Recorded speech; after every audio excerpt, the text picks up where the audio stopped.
날마다 솟는 샘물과 함께하는 오늘의 큐티 시간입니다. 9월 7일 화요일, 오늘의 말씀은 로마서 10장 9절로 15절까지의 말씀입니다. 네가 만일 내 입으로 예수를 주로 시인하며 또 하나님께서 그를 죽은 자 가운데서 살리신 것을 내 마음에 믿으면 구원을 받으리라. 사람이 마음으로 믿어 의에 이르고 입으로 시인하여 구원에 이르느니라. 성경에 이르되 누구든지 그를 믿는 자는 부끄러움을 당하지 아니하리라 하니 유대인이나 헬라인이나 차별이 없습니다. 한 분이신 주께서 모든 사람의 주가 되사 그를 부르는 모든 사람에게 부요하시도다. 누구든지 주의 이름을 부르는 자는 구원을 받으리라.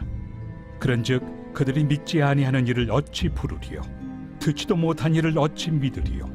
전파하는 자가 없이 어찌 들으리요? 보내심을 받지 아니하였으면 어찌 전파하리요? 기록된 바 아름답도다. 좋은 소식을 전하는 자들의 발이여 함과 같으니라. 새로운 아침입니다. 여호와 로이 하나님은 우리의 선한 목자가 되십니다. 오늘 본문은 구원의 조건이 언급됩니다. 두 가지로 언급되죠. 그것은 주님을 마음으로 믿는 것과 입으로 시인하는 것입니다. 그런데 우리가 잘 알지만 구원의 조건은 오직 믿음이죠. 주님의 십자가와 부활을 믿는 것입니다. 그런데 본문에는 믿는 것과 시인함이 함께 언급된다는 거죠. 그 이유가 무엇일까요?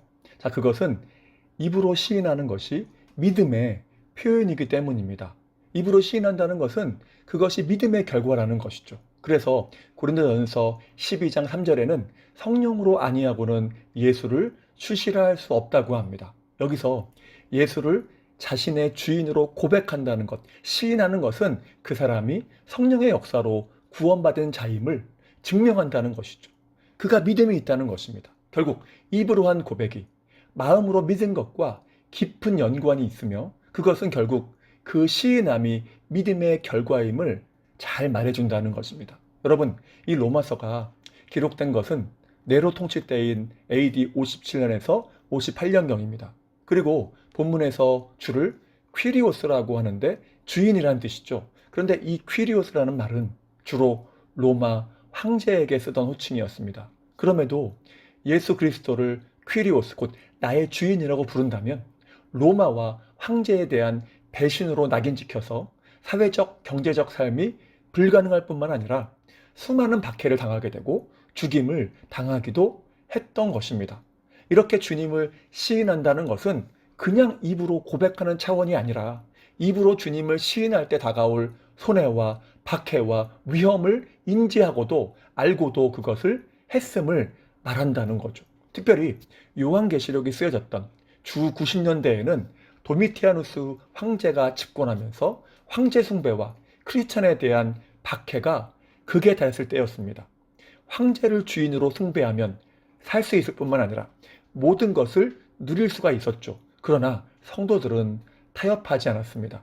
사도 요한의 제자였던 서머나 교회 감독 폴리갑은 예수님을 한 번만 욕하면 살려주겠다고 했지만 예수님을 끝까지 부인하지 않았고 주님만이 나의 퀴리오스입니다 라고 고백하면서 순교의 길을 택한 것입니다. 그렇다면 예수님께서 심판날에 그들을 모른다고 하실까요? 그렇지 않다고 말씀하지 않습니까? 누가복음 12장 8절입니다.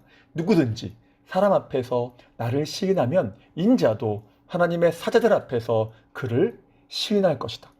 참 믿음으로 주님을 부인하지 않은 자는 주님께서 끝날에 내가 너를 안다. 너무나 내가 널 잘 알지 라고 해주신다는 것입니다. 부끄러움을 당하지 않는다는 것이죠. 심지어 C.S. 루이스는 주님이 고맙다고 하실 것이다 라고까지 이야기합니다. 네가 믿음을 지켜줘서 참 고맙다 말해주신다는 거죠. 알 수는 없지만 정말 그렇다면 우리가 그 앞에서 자랑할 수 있을까요? 오히려 부끄러움으로 그 영광에 압도되어서 주님을 찬양하고 감사할 수밖에 없게 될 것입니다. 아무튼 주님을 시인한다고 하는 것은 이렇게 자기 부인을 뜻했습니다. 자기의 편안함과 이익과 권리 그리고 생명까지 부인하고 포기하는 것을 의미한 것이죠. 이것이 참 믿음이 없이 가능할까요? 불가능하죠. 그 시인함이 그 믿음을 증명한다는 것입니다. 그리고 그러한 자는 주님께서 끝날에 내가 너를 잘한다고 말씀해 주신다는 것이죠. 그리고 광야 같은 삶에서도 주님께서 그 은혜로 인도해 가신다는 것입니다. 그러한 은혜가 여러분의 삶에 충만하시기를 소망합니다. 자, 그러면서 11절에는 믿는 자에게 주어지는 구원의 은혜에 대해서 말씀합니다. 결코 예수를 믿는 자는 부끄러움을 당하지 않는다는 것입니다. 이것은 신명기 28장 16절을 인용한 것인데 이렇게 말씀하죠. 내가 한 돌을 시온에 두어 기초를 삼았으니 곧 시험한 돌이여 귀하고 견고한 기초돌이라. 그것을 믿는 이는 다급하게 되지 아니하리로다. 신명기 28장은 북왕국 이스라엘에 대한 심판이 묘사되어 있습니다. 하나님을 떠나 범죄한 북왕국은 이제 곧 아수르에 의해서 철저하게 심판을 받을 것인데, 그러나 하나님을 믿는 자, 곧 하나님을 신뢰하고 순종하는 자는 황급히 이리저리 도망하거나 자신의 안전 때문에 요동하지 않는다는 것입니다. 왜입니까? 그들은 그러한 처참한 심판 중에서도 하나님께서 지키시며 구원하실 것을 믿기 때문입니다. 그런데 이 말씀은 궁극적으로는 예수 그리스도에 대한 예언이라는 것이죠. 곧 예수를 믿는 자는 놀라 당황하지 않는다는 것입니다. 왜입니까? 주의 이름을 부르는 자는 구원을 넉넉히 받을 것이기 때문입니다. 이를 본문에서는 주님을 믿는 자는 부끄러움을 당하지 않는다고 번역한 것이죠. 여러분, 우리가 누군가에게 무엇인가를 바라고 간절함으로 손을 내밀었는데 그 손이 빈손이라면 얼마나 그 손이 민망하고 부끄러울까요? 그러나 주의 이름을 부르는 자는 주님께 내민 그 믿음의 손이 부끄럽지 않게 된다는 것입니다. 왜입니까? 12절 하반절이죠. 주께서 모든 사람의 주가 되사 그를 부르는 모든 사람에게 부요하시기 때문입니다. 여러분, 주님께서 주의 이름을 부르는 자에 대해서 몇백 명, 몇천 명 구원하신 다음에 이제는 끝, 더 이상 구원하지 못하겠다라고 하시면 그 나머지 사람들은 얼마나 당황스럽고 부끄럽게 되겠습니까? 그러나 주님이 부요하시기 때문에 주의 이름을 믿음으로 부르는 자는 누구든지 구원을 받게 된다는 것이죠. 차별이 없다는 것입니다. 재력, 지식, 명예, 권력 등과는 전혀 상관이 없이 믿기만 하면 차별 없이 주어지는 것이 바로 구원이라는 것이죠. 주님을 믿으면 누구에게나 주어진다는 것입니다. 여러분, 본문에서 인용한 신명기 28장에서 북왕국 백성 중에 하나님을 믿은 자들, 그 믿은 자들이 하나님의 심판이라는 재앙 앞에서도 가지게 될 모습이 무엇입니까? 당황하거나 흔들리지 않는다는 것이죠. 왜냐하면 하나님이 그들을 구원하실 것이기 때문입니다. 그렇습니다.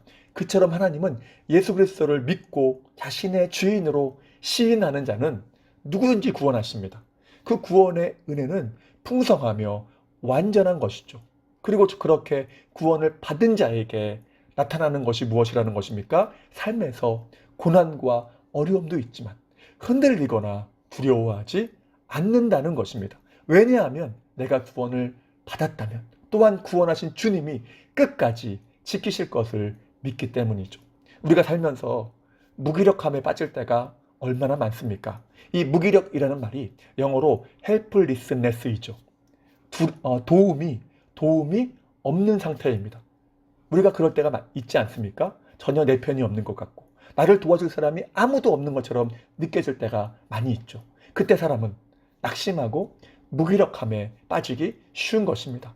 그때 우리가 할 일이 무엇입니까? 그를 부르는 모든 자에게 부요하신 주님을 신뢰하고 그 이름을 부르는 것입니다. 그러면 주님께서는 주를 신뢰하고 의지하는 자라면 누구든지 당황하지도 부끄럽지도 않게 하신다는 것이죠. 이것이 약속입니다. 자, 이제 말씀을 마무리합니다. 그렇습니다. 주님을 믿는 자는 누구든지 구원을 받습니다. 때문에 우리가 해야 될 일 중에 하나가 복음을 전하는 것입니다.